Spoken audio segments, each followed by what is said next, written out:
herself, though her pursuit of the truth does lead to the revelation, so she may be seen as an ancestor of the female detective.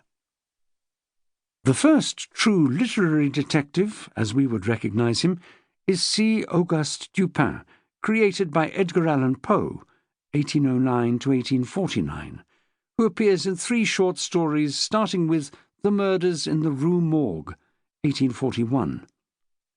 Dupin is quite rightly regarded as the true ancestor of Sherlock Holmes, and though he does not earn his living from detection, Dupin is recognized as an expert by the prefect of police in Paris, and his advice is sought whenever there is an unusual or particularly baffling crime.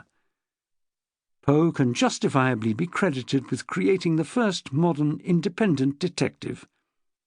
But he did not write a detective novel. The fact that Poe set his stories in France is because France had become closely associated with the idea of a private detective ever since the days of Eugène François Vidocq, 1775 to 1857, a one-time thief who turned gamekeeper, and set up the first plain-clothed investigative unit, the Brigade de la Sûreté, in 1811. The story of his life and the establishment of the Brigade was told in Mémoires de Vidocq, published in 4 volumes during 1828-29. This book, which no doubt embellished the truth with vigorous literary license, was a huge influence on early crime fiction. It was translated into English almost before the ink was dry.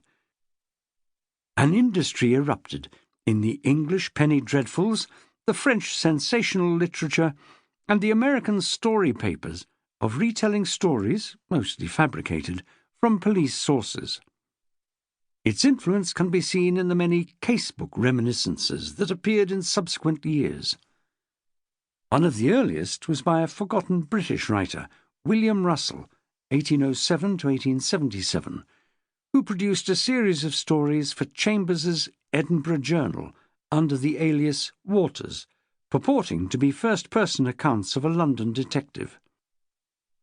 These first made it into book form in America as The Recollections of a Policeman in 1852, and in Britain as Recollections of a Detective Police Officer in 1856.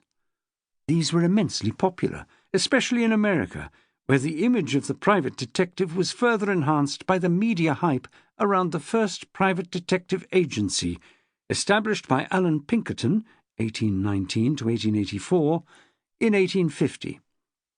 Russell wrote many similar books under various aliases, all in the faux autobiographical style of Vidocqian reminiscences, and inspired many imitators. Amongst them are The Female Detective by Andrew Forrester Jr., and Revelations of a Lady Detective, published anonymously but attributed either to Bracebridge Hemming, 1841 to 1901, or William Stevens Hayward, 1835 to 1870. Both were published in 1864. The Female Detective features Mrs. Gladden, usually known simply as G, who is a genuine consulting detective.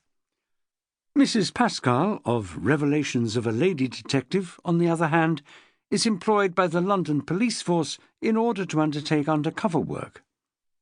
Between them, they put the female detective firmly on the literary map. Another nominee for the first female detective is Ruth Trail in Ruth the Betrayer, or The Female Spy, by Edward Ellis, a penny dreadful which appeared in 52 weekly parts starting on the 8th of February 1862. Ruth isn't really a detective. She's an undercover agent who works on both sides of the law and, as the story develops, is more villain than heroine. These and similar books, such as Mary E. Braddon's 3 Times Dead or The Secret of the Heath, 1860, also known as The Trail of the Serpent, are works which involve crimes and include some detection, but are in no way detective novels.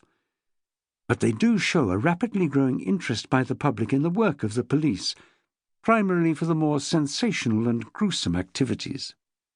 Many believe that the true father of the detective novel was the French writer Émile Gaboriau, 1832 to 1873. Directly in the tradition of